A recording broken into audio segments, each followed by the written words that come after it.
This is a channeled message from the angels about releasing our worry about the ascension. And welcome back to my channel, you guys. If this is your first time here, my name is Ann Tucker. I'm a trance channel. I channel from the angelic realm. I connect by going up as high as I can, and then a little higher. I connect. The messages start to come through. I transcribe them and share them here with you on YouTube. And today's message is speaking directly to some of the information we've gotten from the angels has been about some difficult stuff that's coming in terms of the economy and politics and earth changes, some really, really difficult things that we are facing. And I know that everyone is doing their best to stay out of fear, but that little bit of worry starts to creep in. And so this message is speaking specifically to that. So I got to tell you, as I was in the middle of channeling, I got interrupted right in the middle of the message. I thought it was the middle of the message. It turns out it was the end of the message. So after I got interrupted, I went back in and I channeled again. I ended up getting 2 messages for this week. So I'm going to do 2 separate videos. So you'll notice today I'm uploading twice. And so that's why. So you get a 2 for 1. It's a 2 for this week. I also wanted to remind you that my Circle of 12 is starting at the end of this month, and there are literally just 1 or 2 places left at this point. It is nearly full. So if it has been speaking to you, the Circle of 12 is a personal healing journey and also a chance to work with the angels within an energetic structure that they create for us. Includes personal sessions as well as a retreat, and you can find out more about it on my website, which is antucker.com. So if you're feeling called, don't wait. Literally, like I said, I think there's either like 1 or 2 places left. So anyways, I hope you enjoy the message. So let's go into it. They say, you are within a time frame that unfolds. We depart the house you are worrying. We make a new shelter. We move ourselves and yourself to become more ready. We move a distance, a length in time span. Uncertainty poses the threat. On offer, your acceptance permitting to breach this uncertainty with our aid and assistance, to make yourselves understand what comes, what unfolds where you are. The details of this history are foretold. Foretelling stalls them not. Necessarily, they will become. This we cannot help.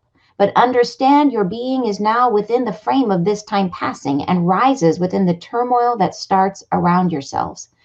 So the important part about this, what they're saying here, is that they're going to help us understand this within the time frame of now. And this they kind of talk a little bit more about as we keep on going. And you're saying, so glad the angels are addressing these concerns. Yeah. I think they have to, for us. We are requiring it. There's a lot going on out there. So I think it would be, I am too. I'm really glad they're talking about it. So they're saying that understanding it, knowing what's coming doesn't change it, doesn't make it easier or remove it. It doesn't change it. So they can't help that, but they say that they want us to know that we are now within it, that what's happening around us already. And I think the comfort in that is knowing that, okay, these energies have already started. There's stuff happening around us already. And look at where you are. And look at that your life right now you're still okay. And I think that they're trying always to get us to contract our perspective back to now, back to this moment where you are right now, that this is where the peace is. And peace is not in analyzing what happened or predicting the future. It's in right now. And that's where they're always trying to draw our focus back to, as to what are we experiencing in the moment. So we go on to say, understand what comes is small in duration. It becomes of length to your understanding while within it, but then recedes from your awareness. The calamity predisposes itself to remove its meaning and bearing upon yourselves. So here they're saying that when we go through these difficult times, that we are going to be, it's sort of like when you experience a trauma, that trauma recedes from your awareness as you move through it and past it. That we're not designed to hang on to and lengthen out these experiences, that we're going to move through it and beyond it, and that it will recede from our experience and we'll be focused on what the new is. So while we're in it, it may feel like it's a lengthy thing, but we're going to get past it. And once we're past it, we're going to be really past it. And that's what they're trying to say, that it's not going to stick with us in the same way that you might expect to go through something really, really difficult. Anyways, I hope that makes sense. Next paragraph, it says, it will move the necessary counterparts. It will shift the horizon and cause eruption of all things unwelcome. And your circumstances will change, for change they must. Ascertain for yourselves what dust lay settled upon any aspect of your being. Where do you feel the same energy as was present in your history? There is none that does pass thus. All must surface, reveal, interpose, and shift. All must chance the lifetime when they come. All must be real in their observation of this horizon and feel what evolves. And there's so much, I actually love this paragraph because I feel like there's like so much truth in this. They're saying that yeah, things are going to change. We know that, but they're saying that ascertain for yourself what dust lay settled on any aspect of your being. So is there anything about you that is the same as what it was, 10 years ago? I mean, maybe you have like some of the same clothes, but you know what I mean? In terms of the real stuff, is there any way in which you've let that, like, is there any place where you stop changing or evolving? And the answer is no, that we are constantly recreating ourselves and changing and becoming something new. And so your energy is constantly shifting. And they're saying that everything all must surface, reveal, interpose, and shift. And the selection of the word interpose is so interesting because it reminds me of a vision I had once of earth energy, where I saw it as like if you looked down into the earth and you're looking at the grass, laying in the grass, you see a blade of grass.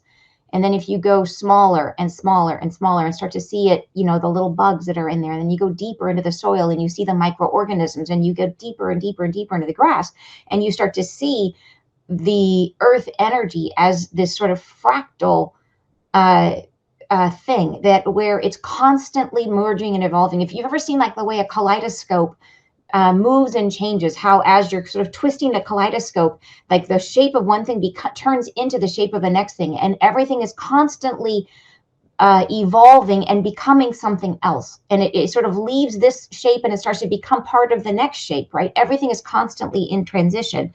And the word interpose is this idea of coming up between two things and separating them, right? Coming between something. So it brings to me to that vision I had of this is what earth energy is, this sense of constant evolution, that something rises up between two things and pushes it apart and creates change. So just that one word in itself is like, wow, that took some, it had so much meaning in it. So all must surface, again, that vision of things coming up and bubbling up and changing and moving what's beneath, pushing the other stuff beneath it, right? Surface, reveal, interpose, and shift. All must chance the lifetime when they come. So all of us, we come to earth by choice and we have a life plan, but there's a lot that's left to chance. It is very possible to come to the earth and plan a life and have it not go the way you planned. It's very possible. Depending on what happens when you get here. Like, what if you came and what if you didn't wake up? Like, imagine that. And it's possible, it can happen, right? What if you came and you didn't make the choices that you planned for yourself? And even though we plan these lifetimes to the nth degree, it is possible to come to earth and have your life not turn out the way you expected. So we all take a chance. It's a roll of the dice when we come, and we all take that chance. And they say all must be real in their observation of this horizon and feel what evolves.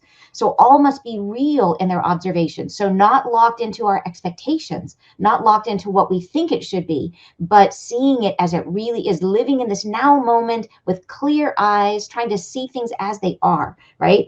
And feel what evolves. So this is really, they're trying to bring us into this idea of feeling what happens, just letting it move through you, the way that we're supposed to process our emotions, which is not to hold on to them, to feel it in the now moment. And this is the role we play for the universe, for God, for everyone, for each other, is to have a real emotional experience of what's happening, and to let that information of our emotions then be shared with the collective.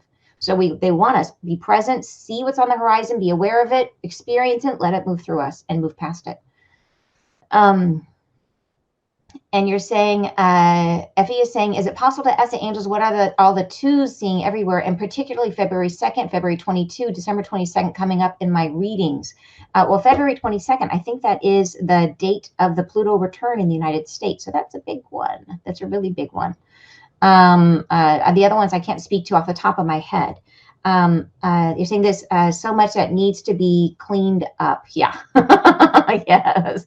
The dust metaphor. Love the dust metaphor. That's awesome. The new Matrix movie talks about that. Oh, interesting. What does it talk about? I'm curious. Could you elaborate? Because I wasn't sure when you made the comment.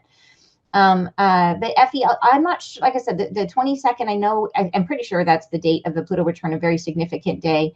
And I don't know about that other dates. The angels are not great on dates. They don't follow time the same way that we do. So it's very hard to have a conversation with them about dates. I could ask them about, if I ask them about the meaning of twos, it's going to be a little more abstract. So that might be a better question to look at astrologically, just given that you picked February 22nd as one of those dates you suggested. Okay,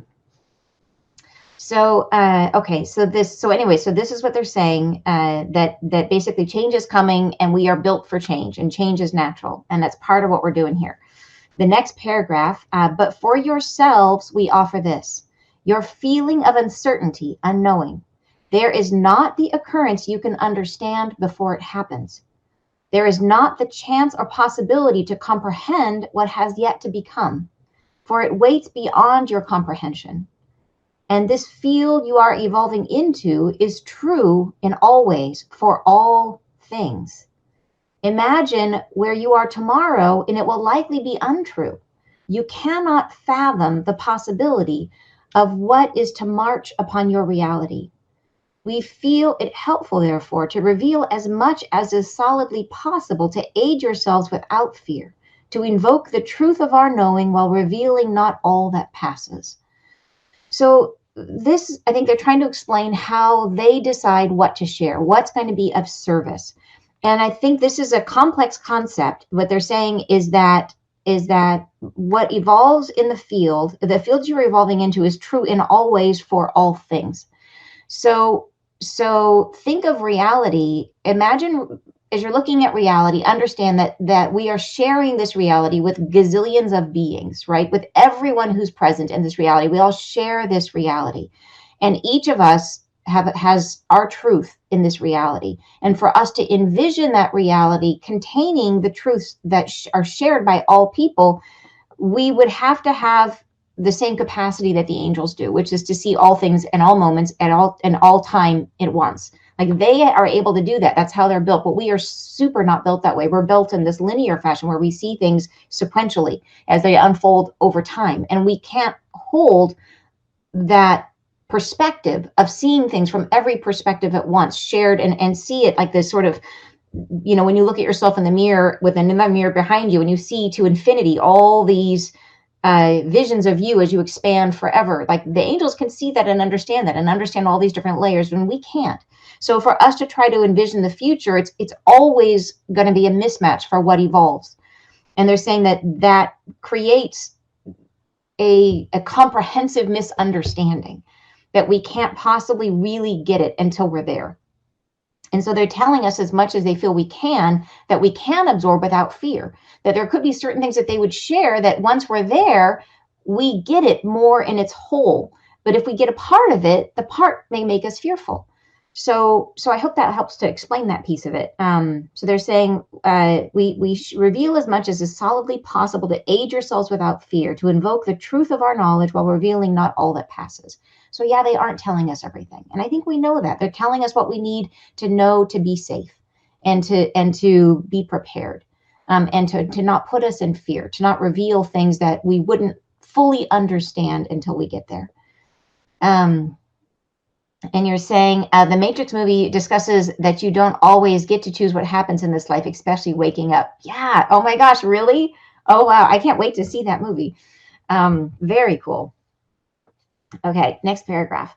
They say, you know not the potential of what rises in all places, for none will feel all things. Your own place may face a circumstance unique to yourself. Problems portend on the horizon everywhere, and you are prepared for this. Worry not. It does no good. Be free in your own being. Be natural as you are. Feel yourself fully present and activated. Wait for no occurrence to be revealed. To reveal, yet feel no surprise when it does. Have in your mind the frame of knowing that this time of passage is near.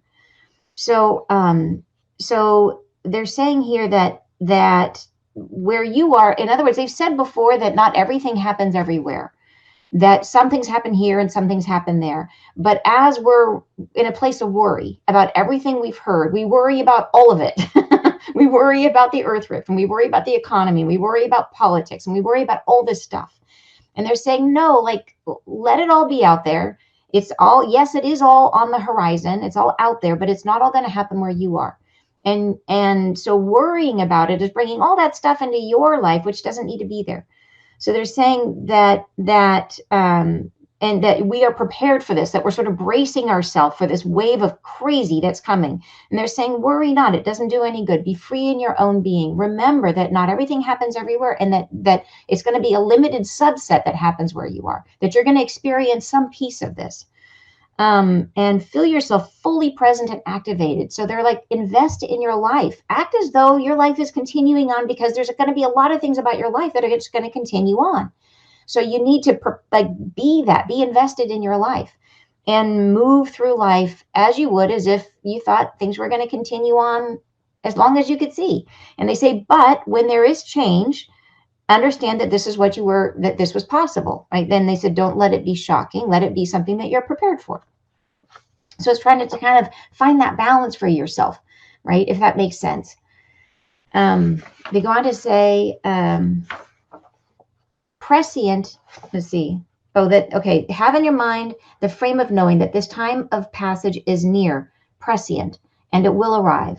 But your home, your ready experience of all this will vary mightily. So sorry, I missed the end of that paragraph. All right, next paragraph. Your passage dictates that we reveal all only upon its occurrence. To see, to feel, and adjust your own habits, forming these impressions in solidity, not in theory. We give our hearts on offer to aid yourselves, but your passage here is predisposed to wander, to experience less than is now, to feel what is then for future, bound to expectation. And we say, feel this that comes, let it be revealed, resist not what is on offer. So, and this gets back to that idea that they want us to be experiencing these things as they actually happen, and not in theory, not what we're expecting. And they're helping us to understand it. When it comes, they're going to be there to help us. They say that we are predisposed to wander, that we tend to spend a whole lot of time in the past and a whole lot of time worrying in the future. And they're saying that future is bound to what our expectations are. And if we're hearing about all the things, and we're trying to figure out what's going to happen where we are, we're sort of letting all those things into our awareness. They're saying, let all subside and rest within. Trust what comes and navigate, or resist not. Sorry, that's the next paragraph. And say which we feel, and we say, feel this that comes, let it be revealed, resist not what is on offer. So that part is important. We say, feel this that comes, let it be revealed, resist not what is on offer. Because part of the role that we're each playing in being here at this time is letting ourselves feel what comes, being present and not being in fear. But if things are hard, letting us say, okay, let yourself be with that. Feel the emotions that come up and let them move through you. And it's almost like we are each a historian, but not in words, in feelings. We're a historian in feelings, that is experiencing and processing our piece of this puzzle. So wherever you are in the world, you're part of the collective, and you are going through this experience that we are in right now with COVID and with everything else, and you are feeling your part, your individual experience from your specific perspective and your specific life that's been created. So you are that piece of God experiencing this life that is happening right now. And part of our role, each individually, to do that well is to be super present and to allow ourselves to feel, and not necessarily to analyze or to pull apart, because that's the head. And remember, that stays here on earth, that dies. What stays with us is the heart. What stays with us is how we feel it. So to be very present and to be aware of what happens, and to not to hold it, to let it move through you, but to let it register for the collective, for that heart understanding of what's occurring everywhere, each perspective around the world. They say, trust that what comes is not for all things to proliferate everywhere. Your subset of experience will be tangible to yourself. You will feel it well for the whole. And your counterpart in another direction will make whole the experience for all by feeling their part as well. Let all subside and rest within. Trust what comes and navigate as you are, informed in real time what is now. So that is, I think, their discussion about worry is about sort of like, let it go and try really hard not to dwell on the all the stuff that's out there, to not bring all of it into your field, that it's not all for you, that you're going to have a much smaller subset, and your job is to be present with it and to feel it and let it move through you, and to know that at the end you're not going to hang on to it, that at the end you're going to move past it. And even stuff that's really hard, you're going to move past it. And at the end, you're going to be living in a new reality that's going to be so much better, that what happened is going to feel like, yeah, it's like birth. You went through it, and now you've got something amazing at the end. So that's the message in general. And they're saying, hey, they would like, it's not like they're trying to hide things from us. They're trying to work with the limitations of our consciousness while we're here embodied. They're trying to work with the fears that we have and the ways that our thinking works. So sending you guys lots of love, and I will see you next Friday live. Bye, you guys.